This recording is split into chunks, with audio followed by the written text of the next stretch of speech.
एक गहरे काले अंधेरे में विनायकपुर जाने वाली सुनसान सड़क पर एक मोटरसाइकिल की हेडलाइट डरावने अंधकार को चीरती हुई चल रही थी। बाइक पर अकेला अमित था, जो घर लौटते वक्त बहुत देर कर चुका था। समय बचाने के लिए अमित ने एक शॉर्टकट लिया जो घने जंगल से होकर विनायकपुर जा रहा था। अचानक मोटरसाइकिल का इंजन घड़घड़ाने लगा और बंद हो गया। अमित ने इसे फिर से चालू करने की कोशिश की, लेकिन बाइक ज्यों की त्यों खड़ी रही। गुस्से में अमित ने बाइक को लात मारी और मन ही मन बुरा भला कहने लगा कि बाइक को यही ख़राब होना था क्या। जब उसने चारों ओर देखा तो उसकी रूह कांप उठी। सड़क पर दूर तक कोई भी नहीं था और जंगल से जंगली जानवरों की आवाज़ें आ रही थीं। अमित डर से थरथरा कर कांपने लगा और सोचने लगा कि यार उसने ये रास्ता क्यों चुना आखिर। अचानक अमित चिल्ला पड़ा क्योंकि उसने देखा कि एक लड़का गाड़ी पर बैठे हुए उसके पास से गुजर रहा था। अभी थोड़ी देर पहले तक तो खाली थी सड़क। अनजाने डर से कांपते हुए अमित उसे देखता रहा, लेकिन गाड़ी वाला लड़का बिना कुछ कहे गुजर गया वहाँ से। फिर हिम्मत जुटाकर अमित ने आवाज़ लगाई, अरे सुनो भाई। लड़का रुक गया और पलटकर बोला, क्या तुम मुझे बुला रहे हो भाई? अमित ने कहा, हाँ भाई, मुझे तुम्हारी मदद चाहिए। अमित ने जवाब दिया। लड़के के चेहरे पर एक रहस्यमयी मुस्कान फैल गई। तुम मुझे अपने पास बुला रहे हो? उसने अजीब अंदाज में पूछा। अमित को यह सवाल समझ नहीं आया, लेकिन उसने सिर हिलाया। हाँ, मैं तुम्हें ही बुला रहा था यार भाई। लड़का करीब आया मुस्कुराते हुए, मैं बिना बुलाते हुए कभी किसी के पास नहीं जाता। अमित को उस लड़के की बातें अजीब लगी और उसने सीधे मुद्दे पर आते हुए कहा, भाई मेरा बाइक ख़राब हो गया है, क्या यहाँ पास में कोई मैकेनिक है? हाँ, यहाँ पास में एक मैकेनिक है जो रात भर खुला रहता है, तुम्हारे जैसे लोगों के लिए। फिर गाड़ी वाले लड़के ने रास्ता दिखाते हुए कहा।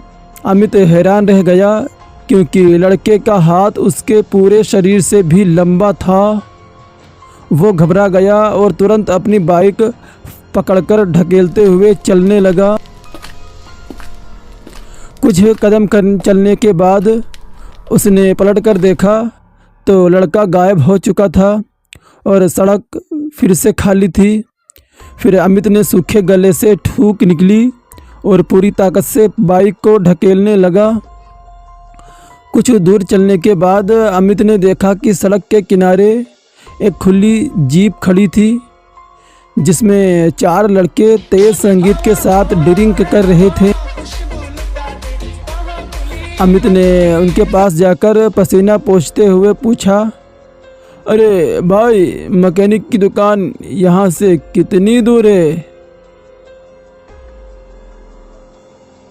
वो सारे लोग हंसने लगे और उनमें से एक बोला, अरे अंकल, ये जंगल है, यहाँ इस टाइम भूत प्रेत मिल सकते हैं, मैकेनिक नहीं। सबसे नज़दीकी मैकेनिक विधायकपुर में है। क्या कह रहे हो? मैंने अभी एक गाड़ी वाले लड़के से बात की थी, उसने कहा था कि एक थोड़ी ही दूर पर मैकेनिक है जो 24 घंटे ही खुला रहता है। फिर ये सुनकर चारों लड़के घबरा गए।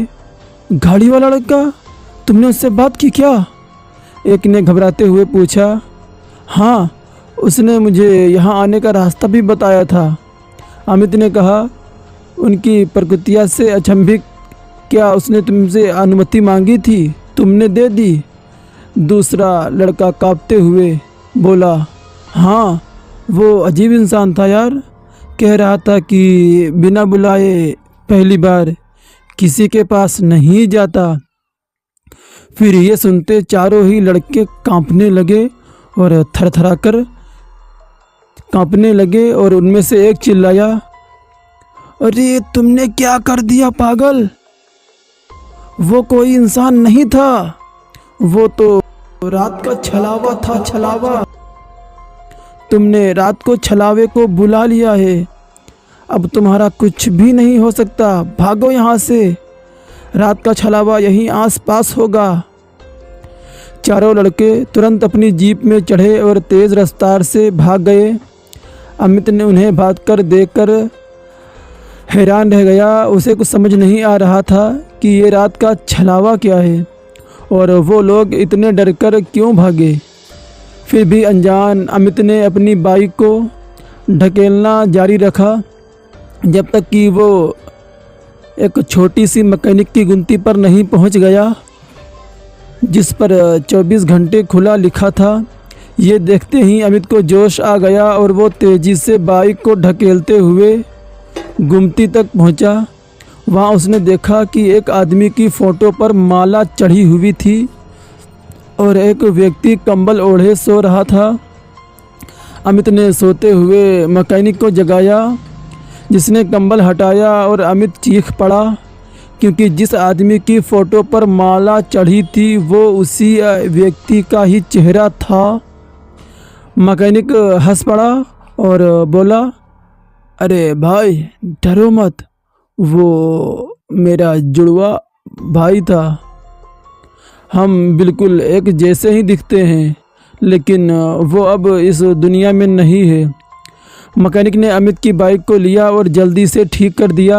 बाइक को फिर से चलते देख अमित ने राहत की सांस ली। खुशी से उसने मैकेनिक को पैसे दिए और फिर पूछ पड़ा, तुम्हें पता है ये रात का छलावा क्या होता है? मैकेनिक मुस्कुराया और बोला, कहते हैं छलावा एक भटकती आत्मा होती है जो इंसानी शक्ल में शिकार करती है और उस इंसान की आत्मा को अपने जैसा बना देती है।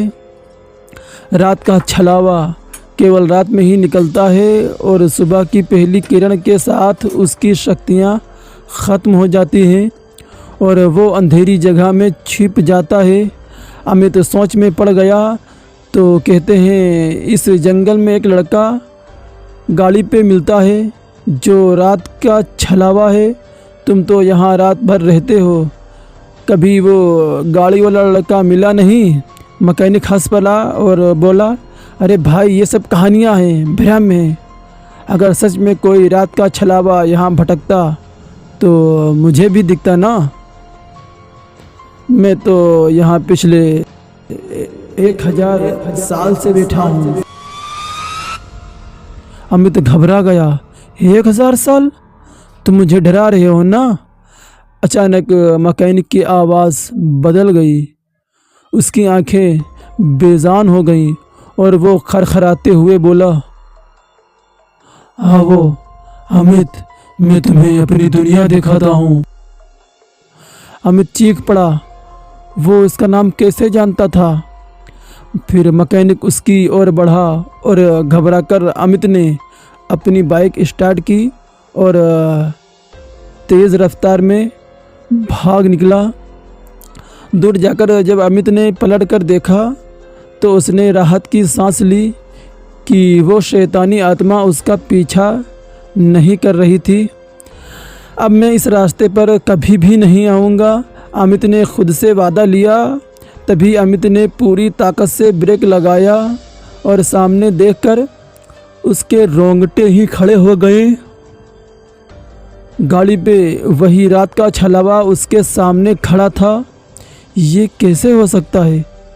उसने तो उसे मीलों पीछे छोड़ दिया था। तभी अमित की नज़र मील के पत्थर पर गई जिस पर लिखा था विनायकपुर 10 किलोमीटर। ये कैसे हो सकता है? उसने पिछले 1 घंटे से बाइक चलाई है, उसे अब तक शहर के अंदर होना चाहिए था। फिर अमित को समझ आया कि ये छलावा का भ्रम था। फिर उसने बाइक को स्टार्ट की और गाड़ी वाले की ओर स्पीड बढ़ाई। जैसे ही वो करीब पहुंचा, अमित ने ब्रेक छोड़ दिया और बाइक हवा से बात करने लगी। गाड़ी वाला कुछ समझ पाता इससे पहले बाइक ने उसे टक्कर मार दी। वो पैर से टकराया और ज़मीन पर गिरा। फिर तड़पते हुए उसने दम तोड़ दिया। अमित ने ज़ोर से हंसते हुए कहा, मैंने उसे मार दिया, मैंने उसे मार दिया, रात के छलावा को मैंने ख़त्म कर दिया। फिर लेकिन जैसे ही अमित ने बाइक फिर से स्टार्ट की, उसके होश ही उड़ गए। बाइक फिर से बंद हो गई थी। अमित ने देखा वो उसी जगह पर खड़ा था जहां पहले बाइक बंद हुई थी। उसने गाड़ी वाले की ओर देखा, वो बिना हरकत किए पड़ा था। राहत की सांस लेते हुए अमित ने फिर से बाइक ढकेलना शुरू कर दिया। फिर कुछ आगे बढ़ने पर उसे वही 4 लड़के फिर से दिखाई दिए, लेकिन इस बार वो एक जीप में नहीं बल्कि कार में बैठे थे। डर से कांप रहा अमित उसके पास गया और बोला, यार मैंने रात के छलावे को मार दिया, अब वो किसी को परेशान नहीं करेगा। फिर एक लड़का हैरानी से बोला, तुम कौन हो और क्या बकवास कर रहे हो? मैं वही हूँ जो पहले मिला था। तुमने मुझे बताया था कि गाड़ी वाला लड़का रात का छलावा है। तुम्हारी जीप भी। अमित ने समझाने की कोशिश की। दूसरे लड़के ने कहा, हमारे पास कोई जीप नहीं है यार, और हमने तुम्हें कभी भी नहीं देखा। अमित हक्का बक्का रह गया और सोचने लगा, यार ये कैसे हो सकता है? रात का छलावा मर चुका है तो ये भ्रम ख़त्म हो जाना चाहिए था ना यार। फिर अचानक अमित ने ज़ोर से चीख मारी। वो गाड़ी वाला लड़का कार से बाहर निकल रहा था और चारों लड़कों की आंखें बेजान हो चुकी थी। रात का छलावा अमित की ओर बढ़ने लगा और अमित बाइक छोड़कर भाग खड़ा हुआ। वो अमित दौड़ता रहा और चिल्लाता रहा जबकि उसकी सांस फूल नहीं गई। लेकिन तब उसे समझ आया कि वो फिर से उसी जीप के पास ही खड़ा था जिसमें वो 4 लड़के बैठे हुए थे। फिर डरा हुआ अमित दौड़ते हुए जंगल में चला गया। वहाँ पेड़ों के बीच भागता रहा जब तक कि दूसरी सड़क पर नहीं पहुँच गया। लेकिन जब वो वहाँ पहुँचा तो उसने चीख मारी। वो फिर से उसी मैकेनिक की गुमती के सामने खड़ा था। अमित ने मुड़कर भागने की कोशिश की, लेकिन उसका खून ठंडा हो गया। गाड़ी वाला लड़का रात का छलावा उसके सामने ही खड़ा था। अब खेल खत्म, लड़के ने डरावनी आवाज़ में कहा। सुबह होने वाली है, अब मुझे घर जाना है। अमित ने देखा कि सड़क पर तेज़ रफ्तार से आ रही कार के सामने लड़की को धक्का देने की कोशिश की, लेकिन कार लड़के के अंदर से निकल गई मानो वो लड़का वहाँ था ही नहीं। फिर रात का छलावा हंस पड़ा। इस जगह को अच्छे से याद रखना, क्योंकि अब से तुम मुझे हर रात मुझसे यहाँ मिलने आओगे। फिर इतना कहकर वो लड़का जंगल में चला गया। उसके पीछे पीछे मैकेनिक और वो 4 लड़के भी चले गए। और फिर पता नहीं किस तरह डरते कांपते डरते हुए चिल्लाते हुए अमित अपने घर पहुंच गया। और फिर अमित ने ये बात अपने घर वालों को बताई और अमित ने अपने दोस्तों को भी बताया।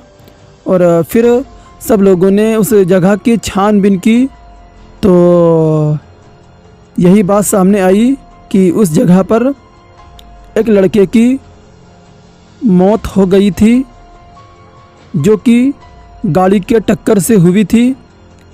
और इसीलिए वो लड़का अपनी अधूरी ज़िंदगी ही जी पाया था। इसलिए वो लड़का वहीं पर उसी जगह पर ही तड़पता रहता है। और जो रात में भी उस जगह पर निकलता है या उस जगह जाता है, वो लड़का उसको इस तरह फंसाता है, छलावे में इस तरह अपने जाल में फंसाता है कि वो व्यक्ति वहाँ से निकल नहीं पाता है।